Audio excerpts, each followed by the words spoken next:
Syed Ahmed Rashid ICI chairman.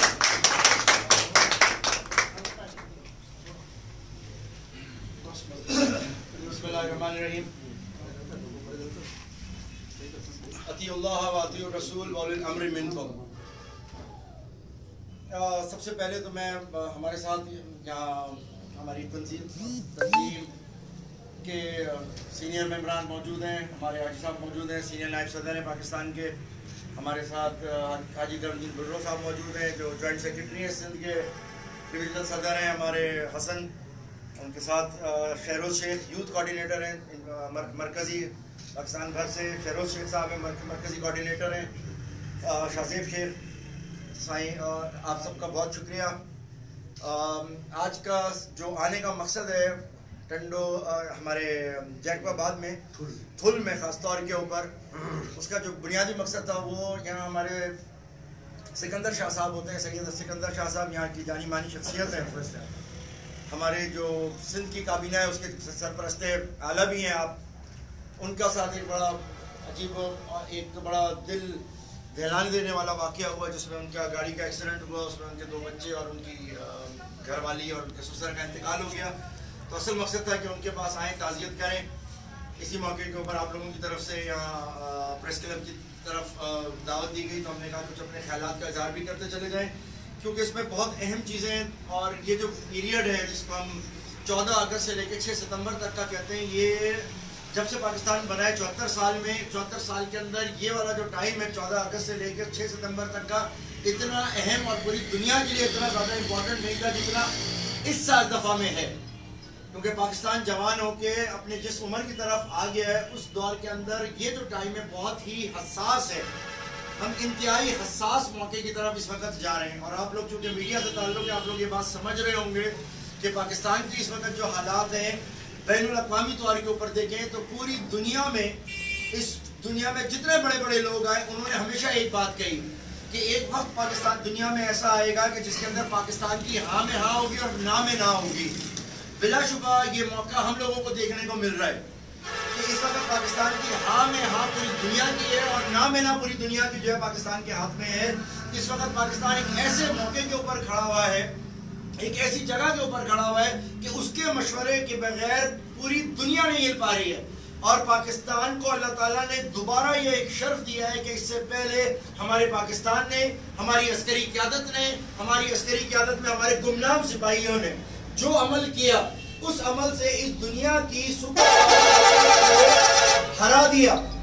उनको ऐसा हराया कि वो जो अपने आप को लाल गोरिल्ला बोलते थे वो बुरे तरीके से शिकस्त खा के यहाँ से गए। खुदा की कसम अगर उनको किसी ने हिम्मत दी, ताकत दी, अगर उनको जिताया तो उसमें किसी का हाथ नहीं है सिवाय पाकिस्तान के और पाकिस्तान के हमारे इदारे। पाकिस्तान ने उनको शिकस्त दी। उसके बाद पाकिस्तान वाहिद वो मुल्क है जिसने अमेरिका को बड़े तरीके से, एक हनी ट्रैप एक लफ्ज है जिसमें बड़ी खूबसूरती से चाहे औरतों के जरिए हो किसी भी तरीके से बहलाया फुसलाया जाता है और जब वो आ जाता है तो फिर उसकी वो गत बनाई जाती है जो दोबारा एक दफा हनी ट्रैप के जरिए अमेरिका को इस जगह के ऊपर, इस पहाड़ों में लाया गया और दुनिया ने देखा। इस हमारे इदारे के एक सरबरा जनरल हमीद गुल ने ये बात कही, आज से कई साल पहले ये बात कही कि एक वक्त आएगा कि लोग कहेंगे कि हमने, पाकिस्तान ने, पाकिस्तान के इदारे ने अमेरिका को अमेरिका की मदद से शिकस्त दे दी और अल्हम्दुलिल्लाह ये काम हो गया। इस वक्त अमेरिका को ऐसी शिकस्त दी है, ऐसी शिकस्त दी है अल्हम्दुलिल्लाह फिर पाकिस्तान ने कि वो अब तक सर खुजा रहे कि हमारे साथ क्या हुआ है। हिंदुस्तान आज तक सर खुजा रहा है कि मैंने अरबों रुपए अपने लगा दिए मगर मुझे तो कुछ भी नहीं मिला। सिर्फ बुग़्ज़ पाकिस्तान ने जो पैसा लगाया सब उसका 1 मिनट में चला गया। वो बेगैरत ये भूल गया, वो मलाऊन ये भूल गया कि इधर और उधर ला इलाहा इल्लल्लाह मोहम्मद रसूलुल्लाह के मानने वाले, तो ये भूल गया कि पाकिस्तान जिंदाबाद, उसको ये याद नहीं रहा। हमारे हिंदुस्तान को उनको ये याद नहीं रहा कि भाई ये ला इलाहा इल्लल्लाह के मानने वाले, हम सरहदों के ऊपर नहीं है, हम लोग अपनी जात नस्ल जबान बोली पर नहीं है बल्कि हम ला इलाहा इल्लल्लाह पे बात करते थे और उस ला इलाहा इल्लल्लाह का नतीजा आपने देख लिया। 1 मिनट के अंदर उसकी अरबों रुपए की पूरी इन्वेस्टमेंट तबाह बर्बाद खत्म कर दी। इन सब के पीछे अगर कोई है तो हमारा पाकिस्तान है, पाकिस्तान की सोच है, पाकिस्तान के इदारे, पाकिस्तान है जो पूरा का पूरा वहाँ पे काम कर रहा है, वरना वहाँ पे किसी में इतनी जरूरत नहीं। इन सब चीजों के बाद आज जो सबसे बड़ी बात है, जो सबसे अहम बात है, जिसके लिए हमने ना सिर्फ ये यहाँ पर किया है बल्कि हम 6 सितंबर के हवाले से पूरे पाकिस्तान का दौरा कर रहे हैं। हम यहाँ से निकल के इंशाअल्लाह ताला बलूचिस्तान जा रहे हैं। हम उसके उधर हर शहर में बात करेंगे। हम उधर मरकजी प्रोग्राम क्वेटा में रखने जा रहे हैं, जहां हम ये बात बताएंगे 6 सितंबर के हवाले से कि अब जो हमें काम करना है और जिस मसाइल में हमारी कौम आ गई उससे बचना कैसे है। देखें, आपने 2 छतों के ऊपर एक साथ हाथ मार दिया है। आपकी हाँ में हाँ और आपकी ना में ना हो रही है। आप दुनिया आपके मुल्क में आके फंस गई है। आप चाइना को कितना बड़ा सूरमा कह लो, मगर उसकी अब शहर रग हमारे मुल्क से गुजरती है, वो कहीं हिल के नहीं जा सकता। आप कितना भी कह लो, वो हमारे साथ बिल्कुल भाइयों वाला उसका रिश्ता बनाना अब उसकी मजबूरी है। अब पूरी दुनिया की मजबूरी है कि वो पाकिस्तान को अपने साथ रखेगा। उसकी मजबूरी हो गई है पाकिस्तान को अपने साथ रखना। पाकिस्तान की क्या मौजूदा क़यादत ने जो अमल किया है, अल्लाह खुश रखे, उन्होंने वो काम किया है कि जो तारीख में कोई नहीं कर सका है। और वो बिल्कुल ऐसे मौके के ऊपर लाके दुनिया को फंसाया है कि वो बिल्कुल परेशान हो गई है। ऐसे में जब कोई परेशान होता है तो वो क्या करता है, वो सबसे जरूरी है पाकिस्तानियों को समझने के लिए। वो जरूरी है इस वक्त अफगानियों को भी समझने के लिए। वो जरूरी है इस वक्त सारे ला इलाहा इल्लल्लाह के मानने वालों के लिए कि अब हमारे अंदर दोबारा फितना और फसाद डाला जाएगा। फितना और फसाद डालने की कोशिश की जाएगी। 2 तरीकों से होगी। पहली तरीका कि पाकिस्तान के अंदर का मौजूदा अकलियतों को बरगलाया जाएगा, उन अकलियतों को नुकसान पहुंचाया जाएगा। और ये सब नुकसान के पीछे अगर हम लोग इस तरह काम करते हैं तो इनके इदारे और इनके लोग होंगे। लिहाजा इस प्रेस कॉन्फ्रेंस के जरिए जैकबाबाद के अंदर सिख बरादरी भी है, हिंदू बरादरी भी है, दीगर बरादरियां भी है। मैं उनसे हाथ जोड़ के ये कहता हूँ कि आपके ऊपर कोई मसला हो, खुदा के लिए नजर रखें अपने लोगों के ऊपर, अपने बच्चों पे रखें, अपने बड़ों पे रखें। यहाँ उनके लोग बैठे हुए हैं, यहाँ उनके लोग मौजूद हैं, उन पे नजर रखें। अगर खुदा ना खास्ता किसी किस्म का कोई वाकया हो जाता है, उसको आप फाम और तफहीम से हल करें, क्योंकि दुश्मन ऐसा काम करेगा और आवाज और चिंगारी लगाएगा। और उसके ऊपर अगर ये काम हुआ तो बहुत बड़ा उसका नुकसान हो सकता है, बहुत बड़ा नुकसान हो सकता है। और उन्होंने करने की कोशिश करी। उन्होंने सादकाबाद के अंदर वाले मंदिर के ऊपर हमला करवा के ये बहुत बड़ी नापाक कोशिश की। मगर अल्हम्दुलिल्लाह पाकिस्तान के अंदर देखें कि चीफ जस्टिस, इसके अंदर देखें वजीर आजम, इसके अंदर देखें पाकिस्तानी अवाम, इसके अंदर देखें पूरे पाकिस्तान का हर आदमी, बच्चा उसने कहा यह अमल गलत है। और उन्होंने न सिर्फ उनको इंसाफ दिलाया बल्कि उनको मुस्तहकम किया, जिसको हिंदुस्तान मान रहा है। हिंदुस्तान का मीडिया रो रहा है कि यार ये कैसा मुल्क है, हम इनकी मस्जिदें तोड़ते हैं, वो अपनी मस्जिदें बनवाते हैं, वो हमारे मंदिर बनवा रहे हैं। ये पाकिस्तान ने तारीख रकम की है। दुनिया के नजर के अंदर पाकिस्तान को दिखाया है पाकिस्तान ने क्या काम किया है। ये आपकी अदलिया के ऊपर कमाल है। लोग आपको अदलिया को खिलाफ बोल रहे हैं, मगर अदलिया वो है जो अक़लियतों के तहफ़्फ़ुज़ के लिए काम कर रही है।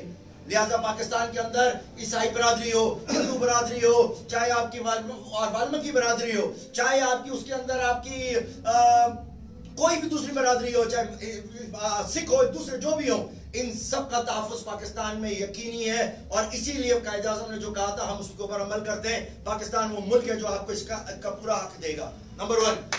नंबर 2, सबसे पहले वो इनको हमसे लड़वाएंगे। और दूसरी जगह जब हम इससे निकल के बाहर आ जाते हैं अल्हम्दुलिल्लाह, तो वो फिर हमारे पाकिस्तान में रहने वाले, ला इलाहा इल्लल्लाह के मानने वाले, अहले बैत से मोहब्बत करने वाले, उनको और सहाबा से मोहब्बत करने वालों को लड़वाने की कोशिश कर रहे हैं। करने वाले लोगों का ना डीएनए का पता है, ना उनका ये मालूम है ये कौन सी नस्ल से, किसके एजेंट है, हमें नहीं मालूम। लेकिन अचानक एक वाकया पेश आ जाता है जिसके अंदर जलाओ घिराओ और पूरी कोशिश होती है किसी तरीके से हम आग लगाएं, हम शोर मचाएं। और किसको लड़वाने की कोशिश कर रहे हैं? अहले बैत को। अली तुम्हारा है, अली हमारा है, माविया तुम्हारा है, माविया हमारा है। किसको लड़वाने की तुम कोशिश कर रहे हो? ये सारे रज़ी अल्लाह अन्हु में अल्लाह इनसे राजी है, इनको लड़वाने की कोशिश कर रहे हैं। मगर कौन है लोग जो लोग लड़ने की कोशिश कर रहे हैं? अलग पाकिस्तानियों को बहुत आंख खोल के देखने की जरूरत है, ये अमल किसने करवाया है।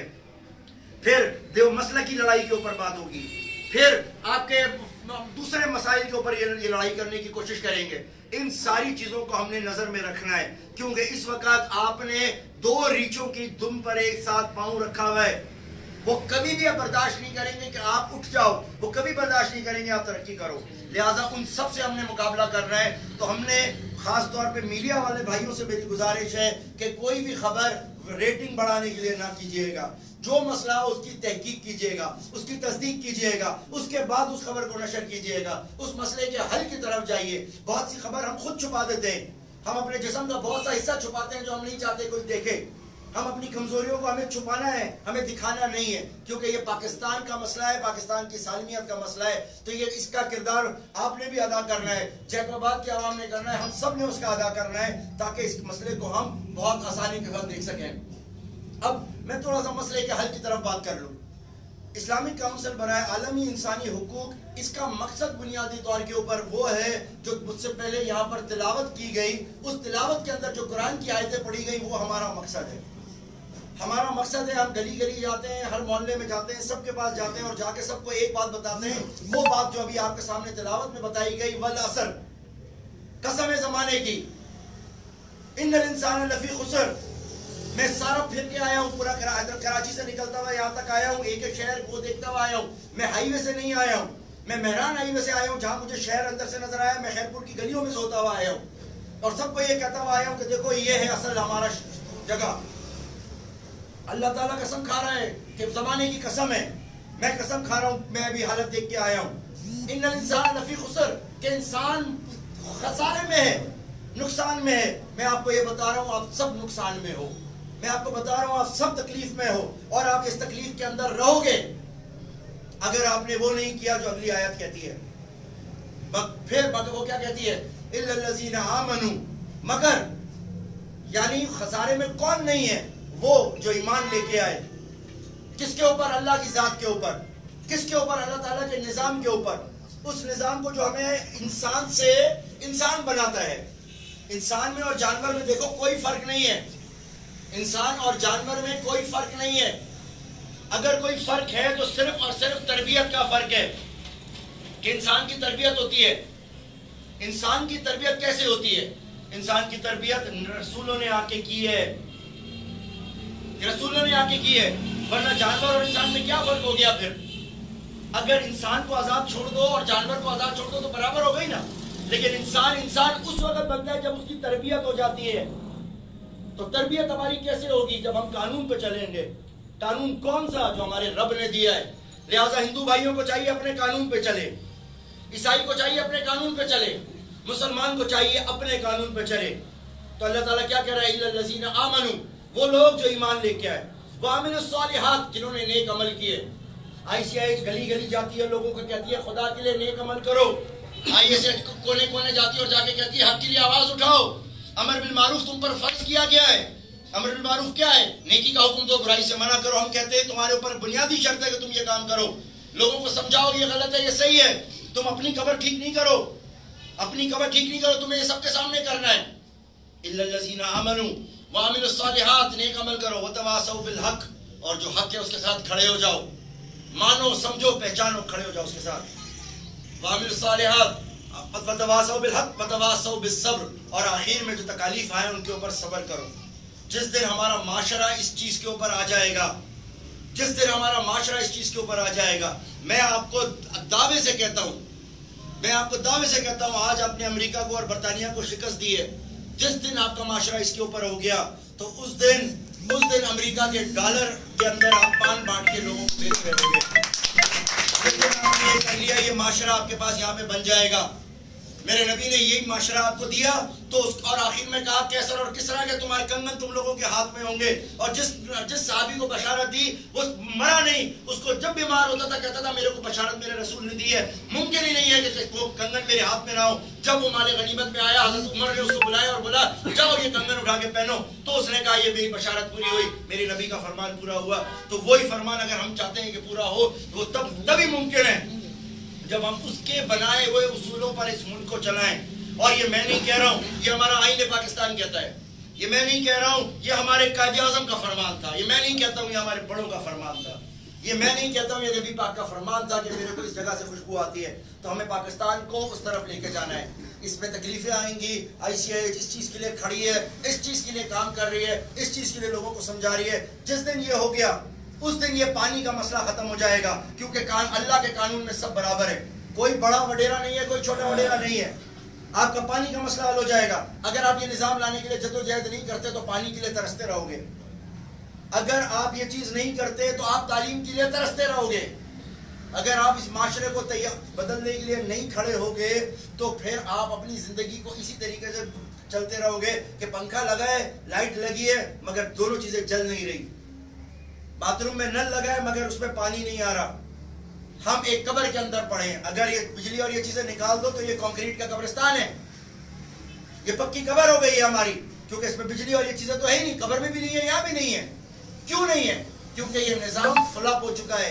अंग्रेज का लाया हुआ निजाम फ्लॉप हो चुका है।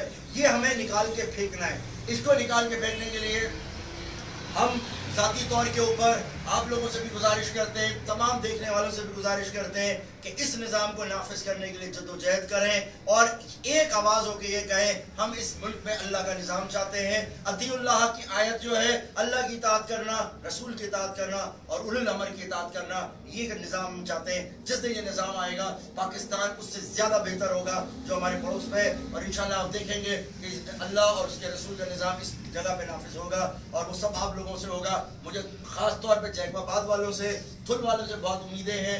जो कुछ इन लोगों ने किया वो बहुत काम किया। इस मौके के ऊपर मैं यहाँ पर इस मौके के ऊपर अगरचे यहाँ के लॉ एंड ऑर्डर के जो मसाइल हैं उसके लिए भी मेरी गुजारिश यही है यहाँ के आईजी साहब से कि देखिए आप कराची के आईजी नहीं हैं, आप कराची के आईजी नहीं हैं। आप मेहरबानी करें कि आप पूरे सिंध के आईजी हैं। आप अपने एसएसपी को लगाम दें, अपने एसएसपी को ये बताएं कि कायदे आज़म ने कहा था कि तुम जो है वो इस मुल्क में हुक्मरान नहीं हो, बल्कि तुम लोग यहाँ पर खादिम हो, तुम पब्लिक सर्वेंट हो। तो हमारे आदमियों की कॉलें उठाओ, वरना अगर ICIH अपनी पे आ गई तो तुम लोगों के दफ्तरों के दरवाजे भी खुले होंगे और तुम लोगों को दफ्तरों के बाहर बैठा के रखेंगे कि सुबह से शाम काम करते रहो, अभी भी वक्त तुम सुधर जाओ, वरना फिर तुम्हारे को वैसे सुधारेंगे जैसे दूसरी जगह पे सुधारा जा रहा है। ये भी समझ जाएं और दीगर भी समझ जाएं। इसके अलावा कोई बात हो तो मैं हाजिर हूँ, कोई सवाल हो या कोई जवाब हो। बहुत शुक्रिया। साफी बिरादरान सवाल कर सकते हैं। मेरा सवाल ये है कि देखो आपकी मुकम्मल तौर से पाकिस्तान में आपने कहा कि हमारी मुकम्मल जो है तंजीम है। अच्छा, यहाँ पे जो पाकिस्तान में कोई मसले मसाइल बनते हैं, जैसे कि हमारे कुल की मैं बात करूँगा कि यहाँ पे इतना जैसे आपने बोला कि पूरी सिंध के आईजी हैं, कि यहाँ के आपकी तंजीम, क्या आप जो मुकम्मल तौर से चेयरमैन हो, क्या यहाँ पे उसके लिए कोई एहतजाज वगैरह या कोई हुक्मनामा या कोई अभी तक मुकम्मल पाकिस्तान में कुछ अहकाम जारी किए हैं? हम ICIH का मकसद ही सिंपल ये है ताकि लोगों को ये बावर करवाया जा सके कि ये जो मौजूदा गला सड़ा निज़ाम है जिसके अंदर MP MNA, वज़ीर आला हाउस, इधर से आपके नुमाइंदे आते हैं और वो आवाम की खिदमत करने नहीं आते बल्कि अपने बड़ों की खिदमत करने के लिए आते हैं, उस वक्त तक तब्दीली मुमकिन नहीं है। वो उस वक्त तक FIR नहीं काटते जब तक वो SP से ना पूछे, SP उस वक्त तक नहीं काटता जब तक IG से ना पूछे, IG उस वक्त तक नहीं करता जब तक उसको हाउस से इत्तला ना मिले। तो इस निज़ाम को जब तक बदलोगे नहीं तो ये काम होगा कैसे? रह गया एहतजाज, हम एहतजाज करते रहे, हम अपने ही नौकरों के खिलाफ एहतजाज करें। ये हमारे पाकिस्तान के मुलाजिम हैं या हम इनके मुलाजिम हैं? हम जब तक इस सोच पे नहीं आएंगे कि मुलाजिम कौन है, जब तक हमें ये चीज़ समझ नहीं आएगी कि मुलाजिम कौन है, उस वक्त तक हम कैसे आगे बढ़ेंगे? तो ये सोच कैसे आएगी कि हम मुलाजिम नहीं है? जिस दिन हम इन लोगों को इनकी जगह के ऊपर रखना शुरू करेंगे, इनको अजर के और फूल देना बंद करेंगे, इनसे इनकी बुनियाद पे काम करेंगे। और इस मौके पे मैं खराज तहसीन पेश करता हूँ इमरान खान को कि उसने इस दफ़ा पहली दफ़ा इस वक्त जो ये कार्डर है, CSS का कार्डर है, इसके लिए उसने अब प्रमोशन बेस के अंदर लाजमी कर दिया है कि अब जिसको भी प्रमोशन होगी वो उसकी आवाम की कारस्तानियों के ऊपर की जाएगी। ये भी ICIH का मुतालबा था और ये अल्हम्दुलिल्लाह हो गया है। अब ये देखा जाएगा कि किस आदमी ने कितना अवामी काम किए हैं, उसकी बुनियाद के ऊपर उसकी तरक्की होगी। ये मौजूदा गवर्नमेंट ने ये कानून सिंध के हकूक़ के लिए आप बताएं तो कितने हद तक मसले मसाइल हैं। तो मेन इशू है कि हमारे सिंध की तालीम की वजह आपने क्या वज़ीर आज़म से मुतालबा मनवाया है? वज़ीर आज़म साहब से हमारा मुतालबा ICIH का डे 1 से चल रहा है, यकसा तालीमी निज़ाम का, ICIH का यकसा तालीमी निज़ाम का मुतालबा चल रहा था। मैं शुक्रगुजार हूँ इमरान खान का कि इमरान खान ने उसको मुतालबे को मंजूर भी कर लिया है और पूरे पाकिस्तान के अंदर एक निज़ाम आ गया है। मगर आपको ये मालूम होना चाहिए कि ये सिंध गवर्नमेंट ने उस बात को मानने से इनकार कर दिया है।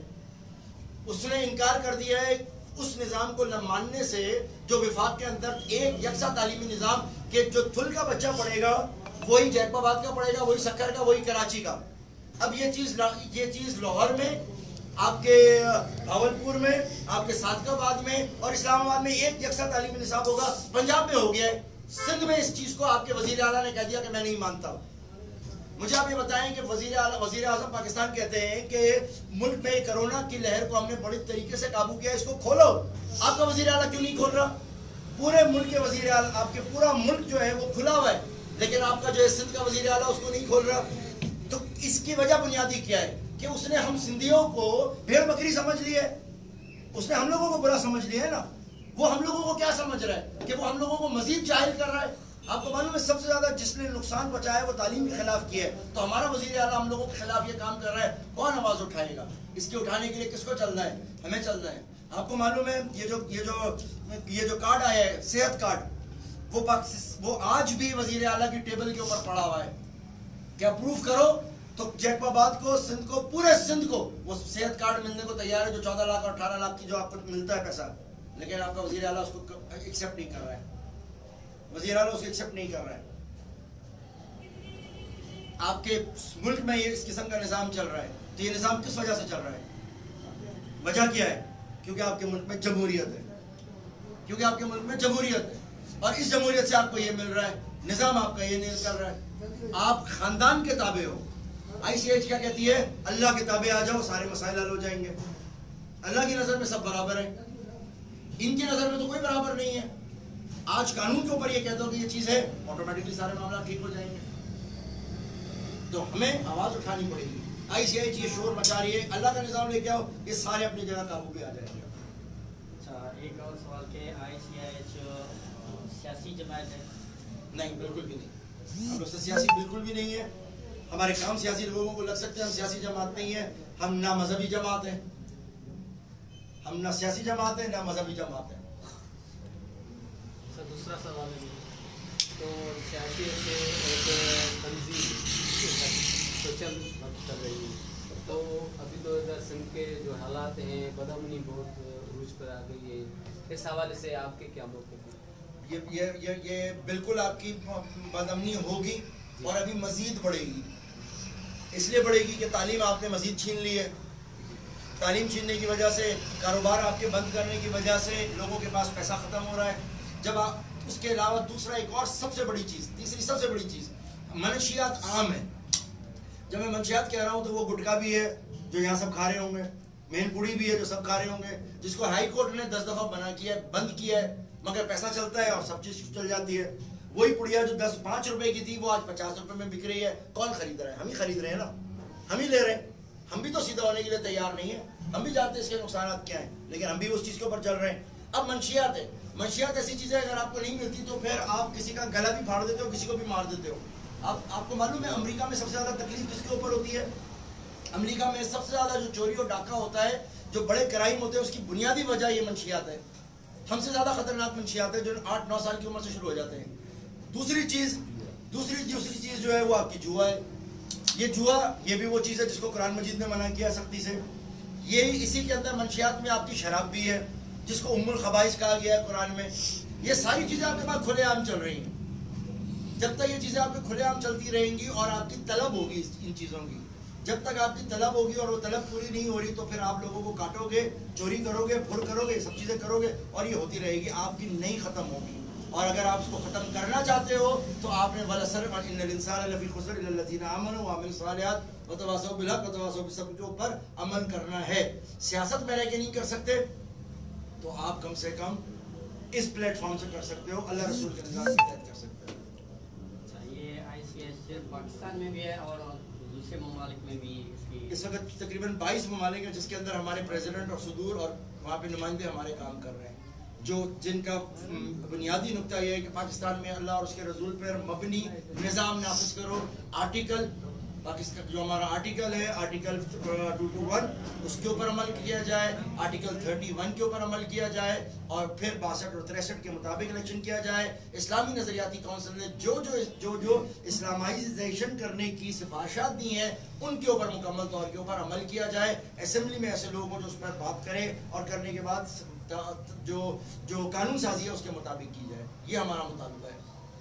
अच्छा, एक सवाल और, जो अफगानिस्तान में अभी जैसे कि आप आज़ादी हो गई है तो उसमें एक न्यूज़ जो आई थी तो जैसे कि इस्लाम नाफिज का देखिए तो पहला उसने कदम किया कि एक चोर को सज़ा होगी जो हमारे दीन इस्लाम में कहते हैं कि उसका हाथ काटा गया।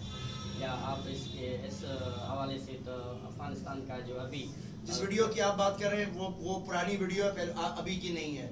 ये इस्लामी निज़ाम को और अफगानिस्तान के इमेज को ख़राब करने के लिए दोबारा उस वीडियो को लाया गया है। आप जाके पिछले अखबार की दौर देखेंगे, ये 2001 की वीडियो दोबारा निकल के बाहर आ रही है। वो अभी की वीडियो नहीं है जिसमें हाथ काटा जा रहा है, अभी की नहीं है। इस्लाम का एक बड़ा खूबसूरत एक निज़ाम है। इस्लाम का निज़ाम ये है कि सबसे पहले जब वो आता है तो वो दीन आपकी 5 चीज़ों के ऊपर तकसीम, वो बड़े आसानी से समझने के लिए 5 चीज़ों पर होता है। पहला मामला होता है अकायद के ऊपर। सबसे पहले आपने अकीदा दुरुस्त करना होता है, उसके बाद आपको करना होते हैं अपने अखलाक उसके मुताबिक करने होते हैं, फिर आपने करने होते हैं अपने मामलात दुरुस्त, और फिर आपको इबादत करनी होती है। ये इस्लाम का तरीक़ेकार है। अगर आप इस तरीके को देखेंगे तो आपको पता चलेगा कि इस तरह से मामला चलता है। और फिर आखिरी लेवल के ऊपर आता है हुदूद और ताज़ीरात। इस्लामी हुदूद और ताज़ीरात उस वक्त तक नाफिज नहीं हो सकती जब तक ये शुरू के 4 पूरे मरहले पूरे ना किए जाएं। तो जब तक ये 4 मरहले पूरे नहीं होंगे तो ताज़ीरात अभी लागू ही नहीं हुई हैं, अभी उनका मुकम्मल कंट्रोल और अभी मुकम्मल चीज़ ही नहीं आई है। जब वो आ जाएगी उसके बाद करेंगे। अगर वो मुल्क अपनी चीज़ के लिए, अगर वो मुल्क अपने मामले के लिए किसी का हाथ काटती है, किसी को कोड़े लगाती है, ये उनका निज़ाम है, उनको आज़ादी होनी चाहिए, बिल्कुल आज़ादी होनी चाहिए, वो अपनी आज़ादी के तहत काम करें। सर दूसरा एक सवाल है कि जैसे कि आपने बोला कि भाई वो जो भी IG है, SSP है, जैसा GSP SHOs है, वो हमारे नौकर हैं, ठीक है, ये बात आपकी सही है, लेकिन वो मजलूम अवाम उनकी पहुँच तो नहीं है। तो इस वजह से आप लोग एहतजाज भी नहीं कर रहे हो। बोला हम एक बात पहले आपने बोला कि हम एहतजाज नहीं करेंगे, ठीक है, तो उनके लिए कोई दरवाजे, कोई चीज़ें, कोई बदलेगा जैसा कि वकला वगैरह। मैं अभी बता देता हूँ। सिर्फ बात है कि हम लोगों ने कानून और आइन को समझा नहीं है। अगर कोई पुलिस वाला आपको परेशान करता है, किसी की दुकान के ऊपर आता है और आके परेशान करता है, उसने परेशान किया पुलिस वाले ने, उसका सिंपल तरीका क्या है? क्या आप उसको 5 रुपए दो और बोलो बस मुझे कल परेशान नहीं करना? बिगाड़ा किसने? 10 रुपए देके आपने बिगाड़ा ना। पाकिस्तान का कानून और निज़ाम आपको क्या कहता है कि अगर कोई आपको ये ऐसा काम करता है तो 22 AB CRPC के तहत जाओ, जाके उसके खिलाफ दरखास्त दाखिल करो। मैं देखता हूँ दोबारा वो पुलिस वाला आपके पास कैसे आता है, मैं देखता हूँ कैसे आता है। कोई आपको तंग करे, कोई परेशान करे, आप हमें बताएं, हमारी जो लॉयर विंग है वो जाएगा उस मजलूम के से जाके 22 AB के तहत उसके खिलाफ वो करेगा। हम तो अपने पूरे पाकिस्तान के अंदर ये तरीका करते हैं, कानूनी तरीका है, कोई आपको दोबारा तंग नहीं करेगा, कोई नहीं करेगा। 22 AB ने कानून ने दिया है। अगर आप कानून का इस्तेमाल ना करके 5 रुपए आप दे के जान छुड़ाना चाहते हो तो इसमें कमजोरी और खराबी हमारी है, कानून की तो नहीं है। कानून तो आपको इजाजत देता है 22 AB दाखिल करें। अगर वो करता है आप जाके SSP के खिलाफ कंप्लेन करें, बिल्कुल मौजूद है। अगर जज आपकी बात नहीं सुनता, MIT बनी है, कराची में जाएं, जाकर उसके खिलाफ दरखास्त दें, हर कानून आपके पास मौजूद है, आपको इस्तेमाल करना आना चाहिए। जैसा कि आपने तो सही बात कही, लेकिन उसके लिए एक वकील की जरूरत होती है ना सर, तो इधर तो वकील उनसे फीस लेते हैं, तो ऐसे गरीब बनाने भी हैं जो फीस अफोर्ड नहीं कर सकते। मुझे बताएं, लेके कर्जा लेके, उधार पे पैसे लेके, सूद पे पैसे लेके वो हज़ारों लोगों की शादी में खाना खिला सकते हैं, लेकिन अपने हक के लिए 5,000 रुपये वकील को नहीं दे सकते। तो हमें तो मालूम हुआ है कि सर सैयद अहमद रशीद साहब जो है ना, वो अपनी कोई उनकी टीम है वकला की है, बिल्कुल है। एक मिनट सर, मेरी बात सर, तो इस वजह से वो मजलूम की आवाज़ उठा रहे हैं, इस वजह से इस पे आपकी क्या हम बिल्कुल उठा रहे हैं, मुख्तलिफ जगहों के ऊपर उठा रहे हैं, हम बिल्कुल उठा रहे हैं। यहाँ पर आप हमारी तंजीम के तहत जो यहाँ के लोग हैं, आप यहाँ के नुमाइंदे हैं, उनसे बात करें। मुझसे हसन हैं, ये यहाँ जो थोड़े के लोग हैं वो मुझसे राब्ते में रहते हैं और मैं हर एक का फ़ोन उठाता हूँ। मुझे जो वो बात बताते हैं मैं हल्फन इनसे कहता हूँ, आप पूछ लीजिए। जब ये मुझसे कहते हैं कि ये मसला है, आप SP को फ़ोन करें, मैं कहता हूँ कि आप जाके आप इसके ऊपर वो करें, कॉल करें। आप इस पे आप जाए जाके कोर्ट का दरवाजा खटखटाए, जिसके लिए ये बैठे हैं इदारे उनको पकड़े ना आप जाके। आप इदारों को फोन करें, बिल्कुल आपकी वो बात मानते हैं। आप जाए कोर्ट में, हमारे लोग कोर्ट के जरिए काम करवा रहे हैं, बिल्कुल करवा रहे हैं। ठीक है, थैंक यू, बहुत शुक्रिया। ये जो मानवरी जो मसलो चलता लगा जो हाँ वो मैंने पूछा था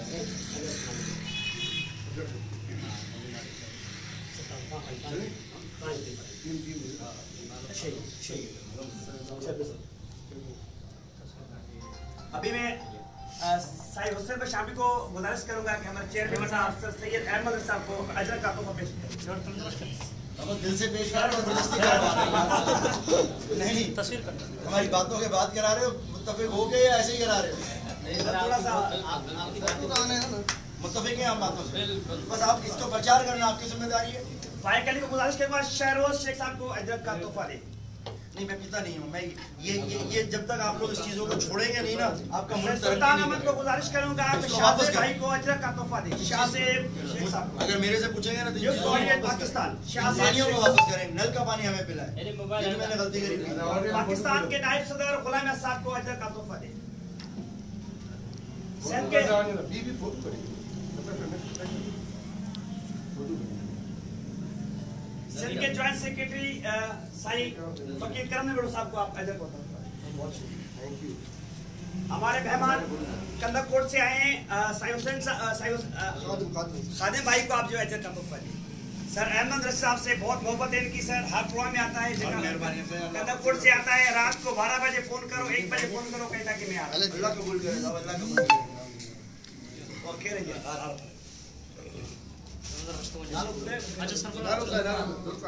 जुल्फार भाई को गुजारिश करूंगा कि चेयरमैन सर सैयद अहमद रशीद साहब को फूलों के हाथ में लें। सरफराज पीर सरफराज अली साहब को गुजारिश करूंगा कि शाहजेब शेख साहब को फूलों के हाथ में लें। कलंदर बख्श मीर कलंदर बख्श को गुजारिश करूंगा कि शहरोज शेख साहब को फूलों के हाथ में लें।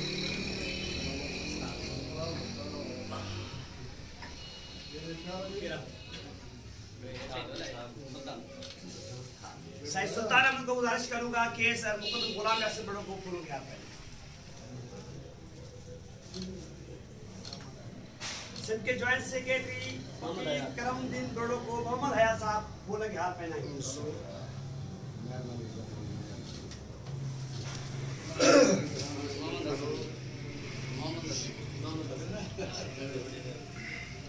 सर हुसैन बख्श साहब हमें फूलों के हाथ पहनाएंगे। बहुत शुक्रिया सर, लाभ थे।